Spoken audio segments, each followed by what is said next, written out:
दोस्तों हमारा पहला क्वेश्चन है 5 अंकों की बड़ी से बड़ी तथा छोटी से छोटी संख्याओं का योगफल कितना होगा। तो सबसे पहले दोस्तों हम जानेंगे 5 अंकों की बड़ी संख्या क्या है। तो 5 अंकों की बड़ी संख्या हमारा 9999 हम लोग 5 बार 9 लिख देंगे। और 5 अंकों की छोटी से छोटी संख्या 5 अंकों की छोटी से छोटी संख्या दोस्तों ये 5 अंकों की छोटी से छोटी संख्या 1 के बाद हम 4 जीरो बढ़ा लेंगे। हमको जितनी बड़ी संख्या छोटी से छोटी संख्या लेनी रहेगी 1 के बाद उतने कम हम जीरो बढ़ा दिया करेंगे। अब क्या पूछा था कि दोनों संख्याओं का योगफल कितना होगा। तो दोस्तों प्रश्न से दोनों संख्याओं का योगफल तो 5 अंकों की बड़ी से बड़ी संख्या कितने 999 5 टाइम्स 9 और उसके बाद 5 अंकों की छोटी से छोटी संख्या हमारा ये दोनों को प्लस कर देते कितना आएगा 9 और ये 10। तो ये दोस्तों हमारा आंसर है।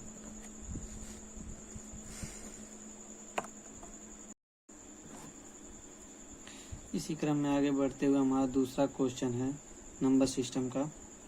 बड़ी से बड़ी तथा छोटी से छोटी 5 अंकों की संख्याएं जो अंकों 0, 2, 7, 6 और 8 से बनती है जब कोई अंक दोबारा नहीं आए का अंतर है। तो दोस्तों सबसे पहले हमें इन 5 अंकों से बनने वाली बड़ी से बड़ी संख्या और इन्हीं 5 अंकों से बनने वाली छोटी से छोटी संख्याएं बनानी है और इन दोनों का क्या निकालना अंतर निकालना। तो सबसे पहले इनको बड़ी से बड़ी संख्या बनाते हैं। तो 0, 2, 7, 6 और 8 से बनी बड़ी संख्या क्या हो सकती है। सबसे पहले जो सबसे बड़ा उसको पहले 8, 7, 6, 2 और 0 और इन्हीं 5 अंकों से बनी छोटी से छोटी संख्या। तो दोस्तों सबसे पहले छोटी से छोटी संख्या बनाने के लिए हमें यहाँ पे क्या दिया है 0, 2, 7, 6, 8। इसमें 0 को नहीं लेंगे। सबसे पहले इन चारों में से छोटी अंक लेंगे। तो क्या है 2 है। 2 के बाद अब तुरंत 0 ले लेंगे। उसके बाद 6, 7 और 8 ये हमारी इन 5 अंकों से बनी हुई छोटी से छोटी संख्या है। अब इन अंकों को क्या करना है हमको इन दोनों का अंतर निकालना है। प्रश्न से क्या कह रहा है 5 अंकों की बड़ी से बड़ी इन 5 अंकों से बनी बड़ी से बड़ी तथा इन 5 अंकों से बनी छोटी से छोटी संख्या का अंतर। तो इन दोनों को क्या करेंगे बड़े वाले में से छोटे वाले को घटा देंगे।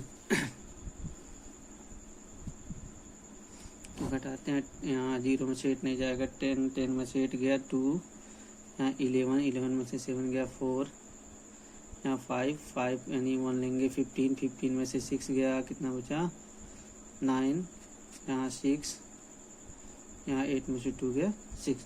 दोस्तों ये हमारा आंसर है यानी 66942।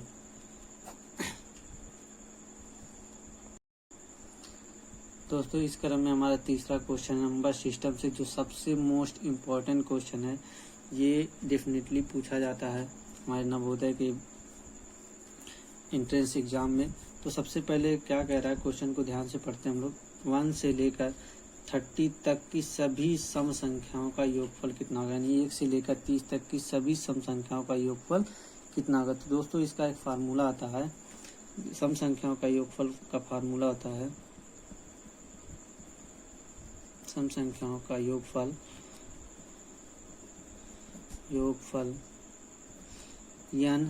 n plus 1। ये दोस्तों हमारा फार्मूला होता है। सबसे पहले हम निकालेंगे कि n हमारी यानी सम संख्याओं की संख्याएं कितनी हो सकती हैं 1 से लेकर 30 तक।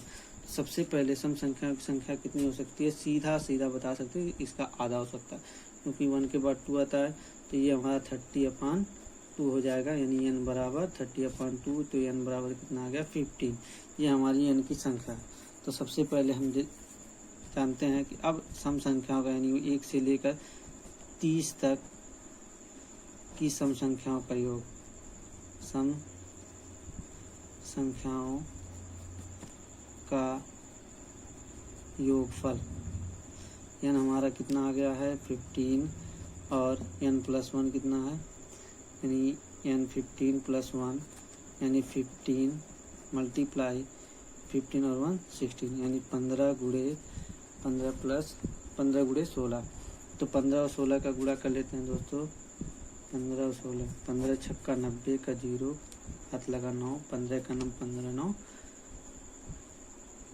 24, यानी 240।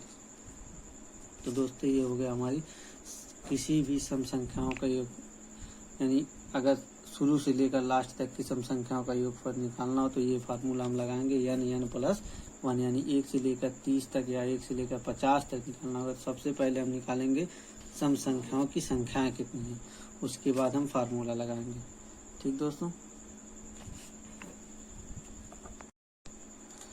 तो दोस्तों इसी क्रम में चौथा प्रश्न हमारा है, प्रथम 20 विषम संख्याओं का योगफल। अभी हमने सीखा सम संख्याओं का योगफल कितना हो सकता है, तो विषम संख्याओं का सम संख्याओं का योगफल तो वो फार्मूला था, ये भी फार्मूला है, इसका फार्मूला होता है विषम संख्याओं का योगफल, विषम संख्याओं का योगफल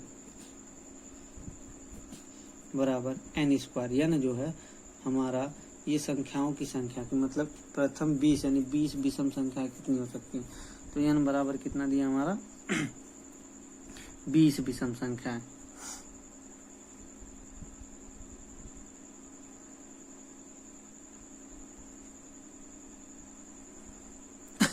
तो प्रथम 20 विषम संख्या यानी संख्याओं की संख्या कितनी दी है, प्रथम यानी 1 से लेकर 20 तक प्रथम 20 यानी n बराबर हमारा दिया है 20, प्रथम 20 विषम संख्याओं का, तो n बराबर हमारा दिया है, तो n² कितना होता है विषम संख्याओं का योगफल,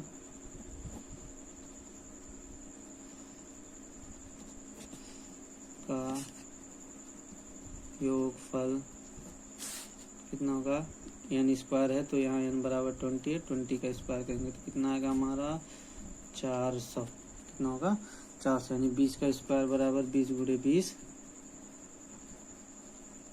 यानी 20 बिसाइया में 400। तो दोस्तों इसका आंसर आया 400। जैसे ही हम सम संख्याओं का योगफल निकाले तो वैसे ही हम विषम संख्याओं का योगफल निकाल लिए। इसका फार्मूला दिया था n², यानी हमारा दिया है 20, यानी क्योंकि कहा प्रथम 20 विषम संख्याओं का योगफल कितना होगा।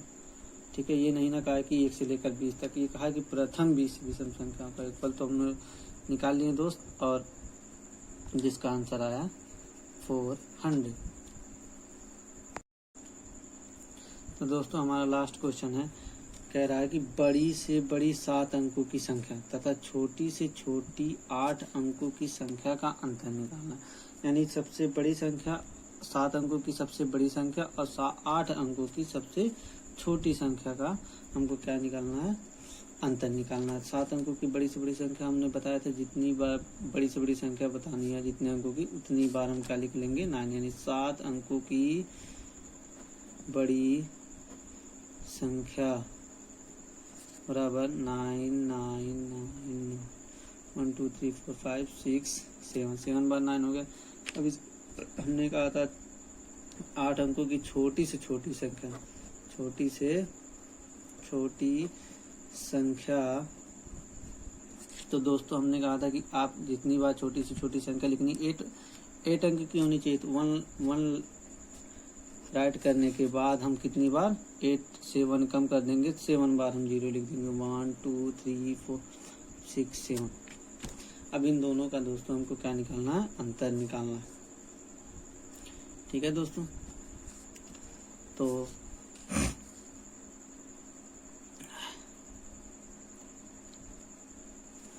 दोस्तों अंतर निकालते हैं हम, तो इसमें दोनों में से बड़ा कौन सा है, ये वाला बड़ा, तो हटा देते हैं बड़े वाले में से छोटे वाले में से। 1 2 3 4 5 6 7 8 और हमको क्या घटाना 9 9 9 9। तो दोस्तों घटाते हैं 1 0 0 0 0 0 0। तो इसका आंसर आया दोस्तों 1, यानी 7 अंकों की बड़ी से बड़ी संख्या तथा 8 अंकों की छोटी से छोटी संख्या का अंतर कितना है? 1 है। कितना है दोस्तों? 1 है। आंसर हमारा कितना आएगा? 1। तो आप नवोदय के पेपर में जो ऑप्शन आपको दिखेगा कि ये वाला ऑप्शन हमारा सही हो तो इस पर टिक लगा देंगे दोस्तों। टिक नहीं